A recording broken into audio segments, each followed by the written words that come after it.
Hi everyone, welcome back to English with Jalil sir. So today we are going to discuss voice.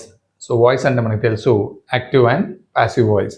So ఇందులో మనకి రెండు రకాలు ఉంటాయి. One is active voice and one is passive voice. So ఈ topic గురించి right comment సెక్షన్లో mention చేయడం జరిగింది. దీన్ని ఎక్స్ప్లెయిన్ చేయమని, అర్థమయ్యేలా ఎక్స్ప్లెయిన్ చేయమని రైట్ రిక్వెస్ట్ చేయడం జరిగింది. అందువల్ల ఈ టాపిక్ని ఈరోజు తీసుకోవడం జరిగింది. రైట్ సో ఇందులో నేను బేసిక్స్ నుంచి మొదలు పెడతాను. Right I will not go to the depth in to the topic. So మనకి ఏ విధంగా ఎగ్జామ్కి యూజ్ అవుతుందో ఆ విధంగానే డిస్కస్ చేద్దాం. So no elaboration, no waste of time. మనం ఎలాంటి టైంని వేస్ట్ చేయకుండా మనకి ఎంత కావాలో అంత అర్థమయ్యడానికి ప్రయత్నం చేద్దాం. సో కమింగ్ టు వాయిస్ అనేది రెండు రకాలను. First what is voice? Voice అంటే ఏమిటి అంటే దాని యొక్క డెఫినేషన్ చూద్దాం. Voice refers to the form of the verb that indicates whether the doer of an action is a subject or object in a sentence అంటున్నాడు. అంటే ఒక వాయిస్ అంటే ఏంటి అంటే it's one kind of form of the verb. ఏ రకంగా అంటే doer of whether the doer of an action, ఎవరైతే యాక్షన్ చేస్తున్నాడో అంటే ఎవరైతే క్రియను చేస్తున్నాడో, ఎవరైతే చర్యను పనిని చేస్తున్నాడో అతడు సబ్జెక్ట్లో ఉన్నాడా లేదా ఆబ్జెక్ట్లో ఉన్నాడా అని తెలిపేది మనకి వాయిస్. సో వాక్యంలో పనిచేసే వ్యక్తి సబ్జెక్ట్గా ఉన్నాడా లేదా ఆబ్జెక్ట్గా ఉన్నాడా అనే విషయాన్ని తెలిపేది వాయిస్. సో ఇందులో what is active voice? Active voice అంటే ఏంటి అంటే a verb is in the form of active voice. ఆ వర్బ్ అనేది ఎప్పుడు యాక్టివ్ వాయిస్లో ఉంటుంది అంటే when the grammatical subject and the doer or agent are the same person or thing. అంటే గ్రామటికల్ సెంటెన్స్ని చూసినట్టయితే ఆ సెంటెన్స్లో ఉన్న subject at the same time doer of an action ఇద్దరు సేమ్ అయితే దాన్ని యాక్టివ్ వాయిస్ అంటాం. So let us see the example here. మనకి ఒక సెంటెన్స్ తీసుకోవడం జరిగింది. Dhoni played cricket. Dhoni played cricket. So దీన్ని డివైడ్ చేసినట్టయితే ధోని అనేది సబ్జెక్ట్ అవుతుంది, ప్లేడ్ వర్బ్, క్రికెట్ అనేది object. So let us see the subject first. Subject ఏంటి? Dhoni. Yes. And at the same time ఇక్కడ వర్బ్ యాక్షన్ చేసిన వారు ఎవరు? ధోని. అంటే ఇక్కడ సబ్జెక్ట్ కూడా ధోనినే అండ్ డూయర్ ఆల్సో ధోనినే. అంటే ఇవి రెండు సేమ్ అయినప్పుడు ఏమవుతుంది? ఆ సెంటెన్స్ ఏ విధంగా ఉంది అంటామంటే యాక్టివ్ వాయిస్లో ఉంది అంటాం. మళ్ళీ రిపీట్ చేస్తున్నాను. Subject and doer of an action if both are same that sentence can be called as a active voice. Right. And coming to the passive voice. Passive voice అంటే ఏంటో చూద్దాం. సో ప్యాసివ్ వాయిస్లో ఏం జరుగుతుంది అంటే subject మరియు right doer of an action both are different. అందులో subject మరియు డూయర్ ఆఫ్ అన్ యాక్షన్ ఇద్దరు డిఫరెంట్గా ఉంటారు.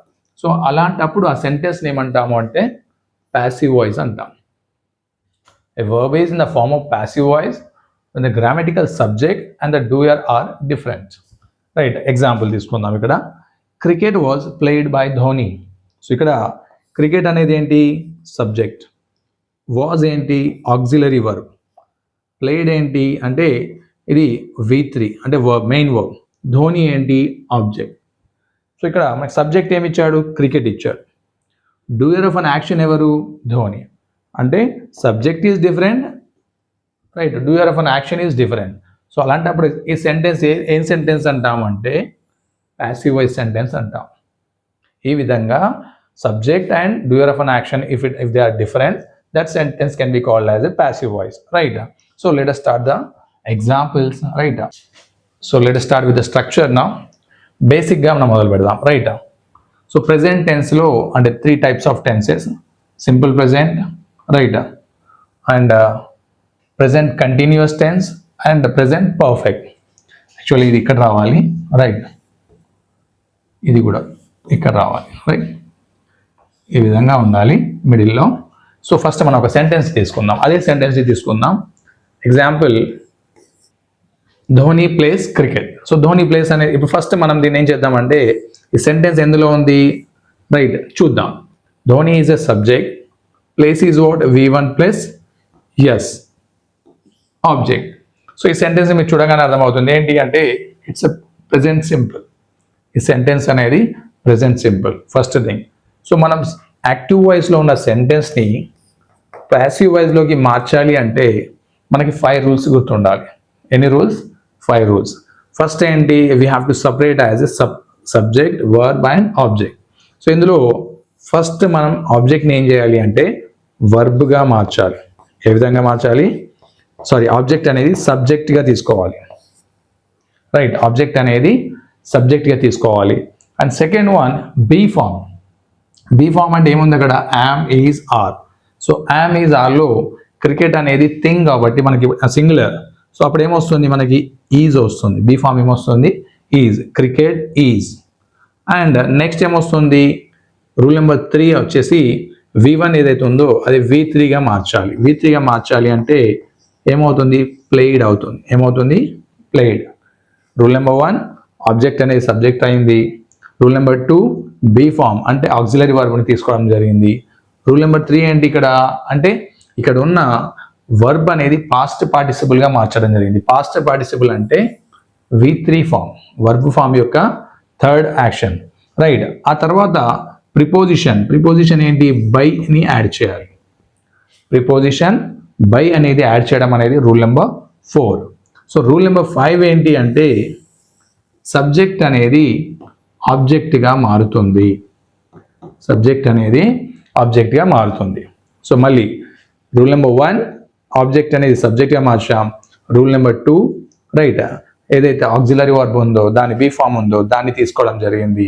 Rule number 3 V3 form of main verb. ఆ తర్వాత రూల్ నెంబర్ 4 ఏంటి అంటే బై అనే ప్రిపోజిషన్ యాడ్ చేయడం జరిగింది.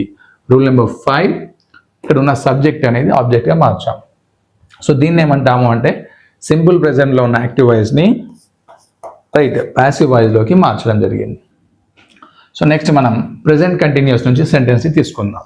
సో ప్రెజెంట్ కంటిన్యూస్లో చూసుకున్నట్టయితే Dhoni is playing cricket. Dhoni is playing cricket. So ఈ సెంటెన్స్ ఏదైతే ఉందో ఇది యాక్టివ్ వాయిస్లో ఉంది. రైట్. సో యాక్టివ్ వాయిస్లో ఉన్న సెంటెన్స్ని మనం ఏం చేయాలి అంటే ప్యాసివ్ వాయిస్లోకి మార్చాలి. సో ప్యాసివ్ వాయిస్లోకి మార్చాలి అంటే ఫస్ట్ ఈ సెంటెన్స్ని subject right auxiliary verb or helping verb, ఇదేంటి మెయిన్ వర్బ్ రైట్ అంటే V4లో ఉంది. సో ఇక్కడ ఏంటి ఆబ్జెక్ట్. సో రూల్ నెంబర్ 1 ఏంటి అంటే ఆబ్జెక్ట్ని సబ్జెక్ట్గా మార్చాలి. ఆబ్జెక్ట్ని సబ్జెక్ట్గా మార్చడం అనేది రూల్ నెంబర్ 1. క్రికెట్ అయిపోయింది కదా. సో నెక్స్ట్ మనం ఏం చేయాలి, ఆక్సిలరీ. ఆక్సిలరీ ఏముంది, am is are plus being ఇచ్చాడు. రైట్. సో క్రికెట్కి ఇంతకుముందు ఏం తీసుకున్నాం, ఈజ్ తీసుకున్నాం. ఇక్కడ కూడా ఈజ్ మాత్రమే వస్తుంది, ఈజ్. నెక్స్ట్ ఏం రావాలి, ప్లస్ బీయింగ్ రావాలి. ప్లస్ బీయింగ్ ఇంగ్ ఫామ్, ఎందుకంటే ఇక్కడ కూడా కంటిన్యూస్ ఉంది కాబట్టి ఇక్కడ కూడా కంటిన్యూస్ రావాలి. Rule number 1 object as a subject. Rule number 2 auxiliary. Rule number 3 so being, ఇక్కడ బీయింగ్ అనేది తీసుకున్నాం. రూల్ నెంబర్ 4 ఏంటి, ఇక్కడ పాస్ట్ పార్టిసిపుల్ని తీసుకోవాలి. పాస్ట్ పార్టిసిపుల్ అంటే ప్లేయింగ్. ప్లేయింగ్ యొక్క పాస్ట్ పార్టిసిపుల్ అనేది అంటే ఏంటి అంటే V3 ఫామ్. V3 ఫామ్ ఏంటి, ప్లేయిడ్. V3 ఫామ్ వచ్చేసి ప్లేయిడ్. సో రూల్ నెంబర్ 5 మళ్ళీ ఇక్కడ ఏంటి, ప్రిపోజిషన్ బైని యాడ్ చేయాలి. Preposition by. So rule number 5 and 6 ఏంటి ఇక్కడ అంటే ధోని ఏదైతే ఉందో సబ్జెక్ట్ ఏదైతే ఉందో ఇక్కడ ఆబ్జెక్ట్గా మారుతుంది. దీన్ని మనం ప్యాసివ్ వాయిస్ సెంటెన్స్ అంటాం. Cricket is being played by Dhoni. So Dhoni is playing cricket, దాన్ని మనం ఏం చేసాం ప్యాసివ్ వాయిస్లోకి cricket is being played by Dhoni అని మార్చడం జరిగింది. అదేవిధంగా ప్రజెంట్ పర్ఫెక్ట్లో ఒక ఎగ్జాంపుల్ తీసుకుందాం. Right. Dhoni has played cricket. Dhoni has played cricket. So ఇందులో మళ్ళీ separation of the sentence, subject auxiliary verb or helping verb right V3 object. So ఇప్పుడు మనం మళ్ళీ రూల్ నెంబర్ 1. రూల్ నెంబర్ 1 ఏమవుతుంది, ఆబ్జెక్ట్ అనేది సబ్జెక్ట్గా మారుతుంది. ఆబ్జెక్ట్ అనేది సబ్జెక్ట్గా మారుతుంది. Right. So rule number 2. Rule number 2 ఏంటి, రైట్ ప్రెజెంట్ పర్ఫెక్ట్లో ఉన్నది హ్యావ్ ఆర్ హ్యాజ్లోకి మార్చాలి. Have or has. So cricket అనేది రైట్ సింగులర్ కాబట్టి ఏమొస్తుంది ఇక్కడ హ్యాజ్ తీసుకోవాలి. ఏం తీసుకోవాలి, హ్యాజ్. దాని తర్వాత ఏమి ఇవ్వడం జరిగింది, మళ్ళీ been. Has been, cricket has been. Next ఏంటి ఇక్కడ పాస్ట్ పార్టిసిపుల్. పాస్ట్ పార్టిసిపుల్ అంటే సేమ్ ప్లేయిడ్. రైట్ V3 రావాలి ఎప్పుడైనా కూడా. రైట్ ప్యాసివ్ వాయిస్లో V3 ఫామ్లోనే ఉంటుంది. Right. Cricket has been played. Rule number 4 ఏంటి? Right, adding by, preposition by. Cricket has been played by Dhoni. మళ్ళీ ఇక్కడ ఉన్న సబ్జెక్ట్ ఏదైతే ఉందో అది ఆబ్జెక్ట్గా మారుతుంది. Cricket, Dhoni has played cricket and cricket has been played by Dhoni. ఇది యాక్టివ్ వాయిస్ అయితే ఇది ప్యాసివ్ వాయిస్. అండ్ ఇక్కడ మనకి ఏమి ఇవ్వడం జరిగింది? Simple present, right, present continuous and present participle. Actually ఇది అట్ సైడ్ రావాలి, స్లైడ్ అనేది కొంచెం చేంజ్ అయ్యింది, రైట్. సో ఈ విధంగా స్ట్రక్చర్ అనేది మార్చడం జరుగుతుంది. But present perfect continuous tense అనేది ఉండదు, రైట్. మనకి యాక్టివ్ వాయిస్లో ప్రెజెంట్ పర్ఫెక్ట్ కంటిన్యూస్ టెన్స్ అనేది ఉంటుంది, బట్ దాన్ని మనం ప్రెజెంట్ పర్ఫెక్ట్ కంటిన్యూస్లో ఉన్న సెంటెన్స్ని, రైట్, ప్యాసివ్ వాయిస్లో మనం మార్చలేము, right. Coming to next slide. So ఇక్కడ పాస్ట్ టెన్స్లో ఉన్న సింపుల్ పాస్ట్ తీసుకుందాం, రైట్. సింపుల్ పాస్ట్లో అదే సెంటెన్స్ తీసుకున్నట్టయితే Dhoni played cricket. Dhoni played cricket. So ఇందులో మళ్ళీ ఏం చేయాలి? దీన్ని మనం డివైడ్ చేయాలి, సపరేట్ చేయాలి. Subject, verb, object, right. So దీనిలో ఉన్న సెంటెన్స్ మనం మార్చాలంటే ఏమొస్తుంది? బీ ఫామ్ అంటే వాజ్ ఆర్ వర్ వస్తుంది. Was or were. సో ఇక్కడ ఫస్ట్ మనం దీన్ని ఏం చేయాలి? ఆబ్జెక్ట్ని తీసుకుందాం. క్రికెట్, క్రికెట్, క్రికెట్ అనేది సింగులర్ కాబట్టి ఏమొస్తుంది? వాజ్ వస్తుంది. Cricket was. Then be form తర్వాత ఏముండాలి? V3 ఫామ్ రావాలి, రైట్. V3 ఫామ్ ఏంటి? Played. Cricket was played. And rule number 4 ఏంటి? Adding preposition by, right. Rule number 5 వచ్చేసి సబ్జెక్ట్ అనేది ఆబ్జెక్ట్గా మారుతుంది. Cricket was played by Dhoni, right. ఈ విధంగా రాయాలి. Next, so Dhoni played cricket and cricket was played by Dhoni. So next sentence తీసుకున్నట్టయితే past continuous. Dhoni was playing cricket, right. ఇది ఒక సెంటెన్స్. సో ఈ సెంటెన్స్ని మనం మార్చాలనుకున్నప్పుడు, రైట్, దీన్ని ప్యాసివ్ వాయిస్లోకి మార్చుదాం. సో సేమ్ మళ్ళీ క్రికెట్, క్రికెట్ వాజ్ తర్వాత ఏమొస్తుంది? బీయింగ్ వస్తుంది. Cricket was. నెక్స్ట్ ఏముంది ఇక్కడ? Being. Cricket was being, right. V3 played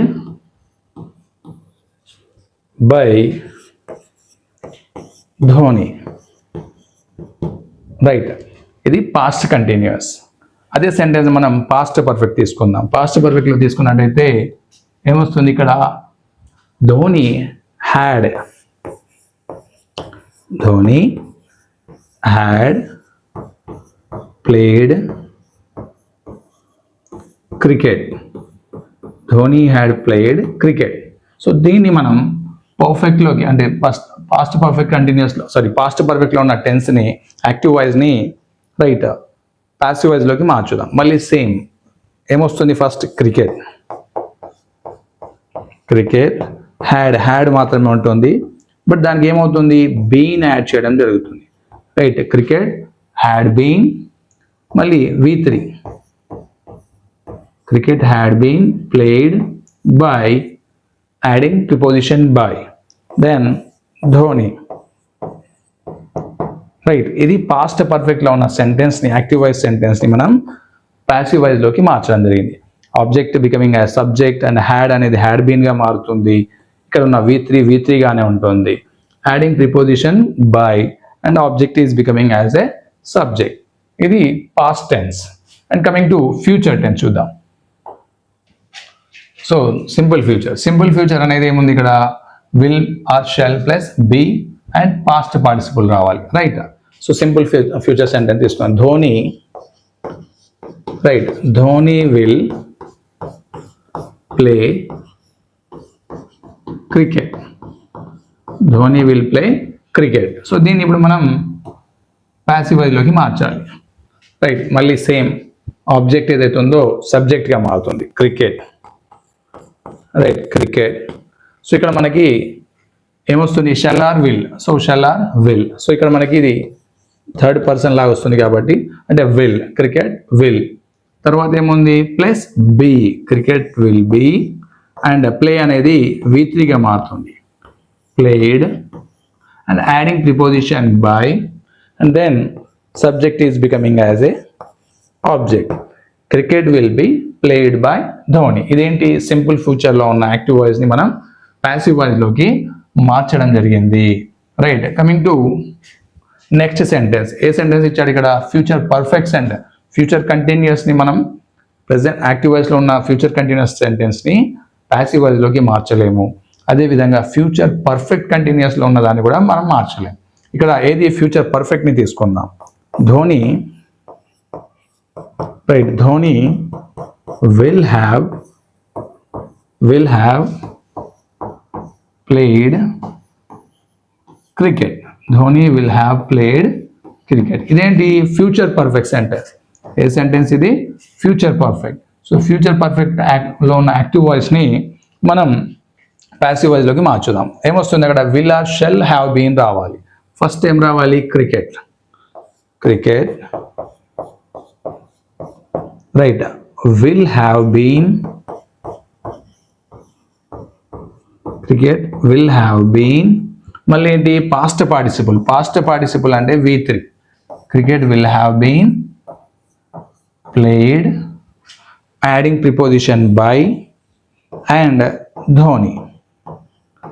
right, future పర్ఫెక్ట్లో ఉన్న యాక్టివ్ వాయిస్ని మనం ప్యాసివ్ వాయిస్లోకి మార్చాం. సో ఈ విధంగా మనం యాక్టివ్ వాయిస్లో ఉన్న సెంటెన్సెస్ని ప్యాసివ్ వాయిస్లోకి మార్చడం జరుగుతుంది. సో రూల్స్ ఎన్ని? మనకి 5 రూల్స్ ఉంటాయి, కామన్గా గుర్తుంచుకోండి. రూల్ నెంబర్ 1, ఆబ్జెక్ట్ అనేది సబ్జెక్ట్గా మార్చాలి.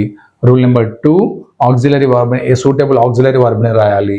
రూల్ నెంబర్ 3, V3 రాయాలి. రైట్, పాస్ట్ పార్టిసిపుల్ వర్బ్ రాయాలి. Rule number 4, adding by, preposition adding by. And rule number 5 ఏంటి అంటే సబ్జెక్ట్గా ఉన్నది ఇక్కడ ఆబ్జెక్ట్గా మారుస్తాం.